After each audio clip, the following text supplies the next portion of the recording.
Varicose veins కి సరైన చికిత్స కోసం సంప్రదించండి ఎవిస్ హాస్పిటల్. నమస్కారం అమ్మా. నమస్తే తల్లి. అమ్మ, మహిళలు సుమంగళిగా ఉండాలంటే లలితా సహస్రనామాల్లో ఏ నామాన్ని జపిస్తే బాగుంటుందమ్మా? మహిళలు సుమంగళిగా ఉండడం అని మహిళల పేరు చెప్తున్నాం కానీ దాని అర్థం ఏమిటి? ఆవిడ భర్త బతికి ఉండాలని, అవును, ఆయన ఆయుర్దాయం కోసం ఈవిడ్ని సుమంగళిగా ఉండడం అని ఒక చాలా గొప్ప ప్రత్యేకతనిచ్చి చెప్పారు. అది కొంచెం అంతరార్థాలు తెలుసుకుంటే బాగానే ఉంటాయి. అలా ఉండాలి అంటే, భర్త ఎక్కువ కాలం జీవించి ఉండాలంటే మళ్ళీ వెంటనే సందేహం వస్తుంది, అదేమిటి తన ఆయుర్దాయం కోసం కాక భర్త ఆయుర్దాయం కోసం ఆవిడ ప్రార్థించటం అంటే? ఆ వయస్సులో తేడా ఉంటుంది కదా ఇద్దరికి. అవును, కనీసం 5 ఏళ్ళు యావరేజ్ని ఉంటుంది తేడా. శాస్త్రం కూడా అంగీకరించింది. శాస్త్రం అంటే సైన్స్, నా ఉద్దేశం సైన్స్ కూడా అది సరైందే, తేడా ఉండడం అని. అందువల్ల ఈ వయస్సులో తేడా ఉండడం వల్ల కాలధర్మం పెద్దవాళ్ళు ముందెళ్ళిపోవడం అన్న సహజం, చిన్నవాళ్ళు తర్వాత అని. అందువల్ల అలా వెళ్లకుండా ఎక్కువ కాలం ఉండాలి అని ప్రార్థించుకోవడం ఇందులో అంతరార్థం అనమాట. అంతకన్నా ఇంకోటి కాదు.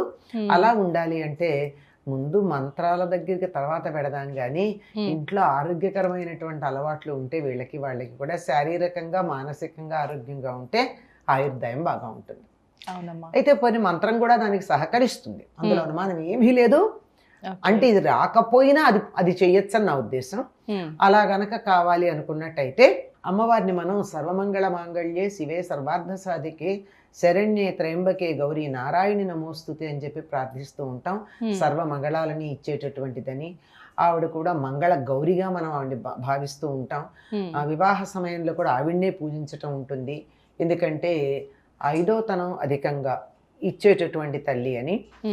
అటువంటి గౌరీదేవి అలా ఆవిడ్ని ప్రార్థిస్తూ ఉంటే చాలు మనకు. అందుకే ఈ లలితా సహస్రనామం వచ్చినా రాకపోయినా, చదివినా చదవకపోయినా భర్త ఎక్కువ కాలం ఉండాలి అని అనుకున్నట్టయితే పూర్వం ఆడవాళ్ళు సర్వమంగళ మాంగళ్యనే చదువుతూ ఉండేవారు. ఇది తప్పనిసరిగా ప్రతి పూజలోనూ కూడా ఆడామగాన్ లేకుండా పూజ ప్రారంభంలో చదివేటటువంటి శ్లోకం. ఇది పేరుకు శ్లోకమైన ఒక మంత్రానికి ఉన్నంతటి మంచి శక్తి ఉన్నటువంటిది. ఇది కాక మళ్ళీ ప్రత్యేకంగా లలితా సహస్రనామమే అని గనక అనుకున్నట్టయితే కామేశబద్ధ మాంగళ్య సూత్ర శోభిత కంధరాయై నమః అనుంది.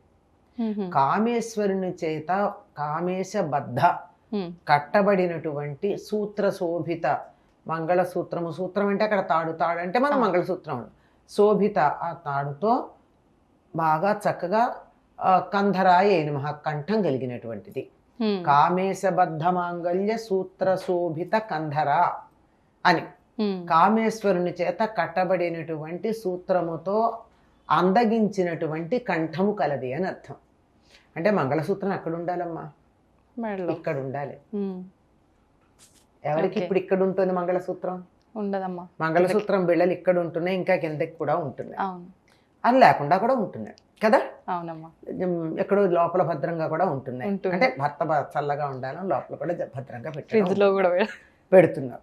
కానీ ఒకప్పుడు ఎక్కడ ఉండేవంటే ఇక్కడ ఉండేవి. మీరు పాతకాలపు సినిమాలు చూడండి, లేదా పాతకాలపు చిత్రాలు చూడండి, లక్ష్మీదేవి పార్వతీదేవి వీళ్ళకి గనక మీరు, చిత్రం అంటే నా ఉద్దేశం బొమ్మలు, వాటిల్లో నల్లపూసలుండి నల్లపూసల దగ్గర 2 బిళ్ళలు లాంటివి ఇక్కడ అర్ధగోళాకారంలో ఇలా 2 ఉంటాయి. అవునమ్మా. ఈ మంగళసూత్రాలు ఇక్కడ కట్టుకున్నా నల్లపూసల్లో మాత్రం ఆ బిళ్ళలు వేసుకుంటున్నాం మనం. ఇంకా నిజానికి ఇక్కడ ఉండాలి. ఈ నాముగుంట అంటామే, ఈ నాముగుంట దగ్గర ఉండాలి. ఇక్కడ ఈ విశుద్ధి చక్రం ఉంటుంది. విశుద్ధి చక్రానికి 2 దళాలు ఉంటాయి. ఆ 2 దళాలకి సంకేతంగా 2 దళాలు ఉన్నటువంటి వీటిని ఇక్కడ ధరించడం జరుగుతుంది. అలా కామేశ్వరుని చేత కట్టబడినటువంటి సూత్రము కలిగిన మెడ కలది అన్నాం కదా. అంటే ఎప్పుడు ఉంటుంది కామేశ్వరుడు కట్టినటువంటి సూత్రం మెడలో? అయ్యవారు జీవించి ఉన్నంతకాలం ఆయన ఎప్పుడూ శాశ్వతంగానే ఉంటాడు, ఈవిడే శాశ్వతంగా ఉంటుంది. వీళ్ళిద్దరూ శరీరం వదిలిపెట్టడాలు మొదలైనవేమీ లేవు కదా. కనుక మనం ఎవరిని ఆరాధిస్తే వాళ్ళ లక్షణం ఉంటుంది. ఉదాహరణకి డబ్బున్న వాడిని కనుక మనం లౌకికంగా కనుక చూస్తే, ధనవంతుడి దగ్గరికి వెళ్ళి బాగా అడిగితే అవన్నా ₹1 వెదిల్చవచ్చు బుద్ధి ఉంటే ఇద్దాం. కానీ ధనహీనుడి దగ్గరికి వెళ్ళి అడిగితే వాడి దగ్గర లేకపోతే ఏమి ఇస్తాడు? అవునమ్మా. అట్లాగే విద్యావంతుడి దగ్గరికి వెళ్ళి కనుక మనం ప్రార్థన చేస్తే ఇంతో అంతో జ్ఞానం మనకి ఇవ్వచ్చు. కానీ ఏ జ్ఞానం లేనటువంటి వాడి దగ్గరికి వెళితే ఏమి ఇస్తాడు, ఏమి ఇవ్వడు. ఒక వ్యక్తి నుంచే లౌకికంగా మనం ఏదన్నా ఆశించేటప్పుడు వాళ్ళ దగ్గర పరిపూర్ణంగా ఉంటే మనకి లభ్యమవుతుంది. అదేవిధంగా 5వ తనం నాకు కావాలి అంటే 5వ తనం అత్యధికంగా కలిగినటువంటి అమ్మవారిని ప్రార్థిస్తే ఆవిడ దగ్గర నుంచి అది ఉప్పొంగుతూ ఉంటుంది గనక కామేశ్వరుని చేత కట్టబడినటువంటి సూత్రము కలిగిన మెడతో అందగించేటటువంటి తల్లి నీకు నమస్కారం, నాకు కూడా అటువంటి పరిస్థితి అని అర్థం అక్కడ అని చెప్తారు. అంతేకాదమ్మా, ఈ నామానికి ఇంకో విశిష్టత ఏముందంటే ఎవరైనా ఒక అమ్మాయికి పెళ్లి కాకపోతే మొత్తం లలితా సహస్రనామం చదవలేకపోయినా శ్రీమాత దగ్గర నుంచి ప్రారంభించి ఈ నామం దాకా గనక తప్పనిసరిగా ప్రతిరోజు చదువుతుంటే 40 రోజుల్లో పెళ్లి కుదురుతుంది అని చెప్తారు. వివాహం ఆలస్యం అమ్మాయికి చేసుకునే ఉద్దేశం ఉంటే సుమా అది కూడా ఉంది. అది లేకపోతే ఎట్లా కుదురుతుంది? అమ్మా నాన్నకి చేయాలి నుండి అమ్మాయికి చేసుకునే ఉద్దేశం లేకపోతే అమ్మవారు ఆలోచిస్తుంది, వాంఛితార్థప్రద అంటుంది. కోరిన వాటిల్లో అర్థవంతమైనవే తీరుస్తుంది తప్ప పిచ్చి పిచ్చి కోరికలు తీర్చదు ఆవిడ. నాకు ఇవాళ అమెరికా ప్రెసిడెంట్ కావాలి, భారతదేశానికి ప్రైమ్ మినిస్టర్ కావాలని ఇక్కడ కూర్చొని కోరుకుని ఓహో జపం చేస్తే తీరుస్తుందా? తగింది లేదు కదా. కనుక అమ్మాయికి గనక ఉద్దేశం ఉన్నట్టయితే ఈ నామం దాకా ఉన్నటువంటి నామాలతో గనక రోజు అర్చించినట్టయితే వివాహం చక్కగా అయ్యి మంచి భర్త లభిస్తాడని చెప్తారు. పెళ్లిలో కూడా మొత్తం లలితా సహస్రనామం చదవడం కుదిరినా కుదరకపోయినా ఇక్కడి వరకు ఉన్న ఆ కుంకుమార్చన అమ్మవారికి గనక చేసుకున్నట్టయితే 5వ తనం బాగా ఉంటుంది అని చెప్తారు ఈ నామం దాకా. అయితే ఈ మంత్రం కౌంట్ ఏమన్నా ఉంటుందా అమ్మ ఇన్నిసార్లు చదువుకోవాలని? కౌంట్ పెట్టుకుంటే ఎక్కడుంటుంది దృష్టి? కామేశబద్ధ మాంగళ్య సూత్ర శోభిత కందరాయ నమః 1, కామేశబద్ధ మాంగళ్య సూత్ర శోభిత కందరాయ నమః 2. అంటే నువ్వు ఎక్కడ నామానికన్నా 1, 2 ప్రాధాన్యం ఉంటుంది.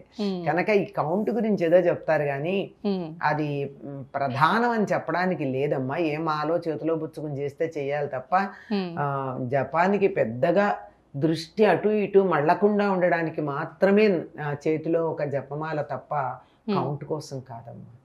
దాన్ని కొలికిపూస జపం అంటారు. అసలు మంత్రం జపం కాదు, కొలికిపూస ఎప్పుడు వస్తుందా, ఈ జపమాల ఎప్పుడు పూర్తుందని ఆలోచిస్తారు అని అంటూ ఉండేవారు మా గురువు గారు. మేము కూడా అదే నమ్ముతాం. స్త్రీలు సుమంగలిగా ఉండాలంటే ఏ రకమైన నామం జపించాలి, అసలు ఏ రకంగా ఉండాలనే విషయాన్ని చాలా చక్కగా తెలియజేశారమ్మా.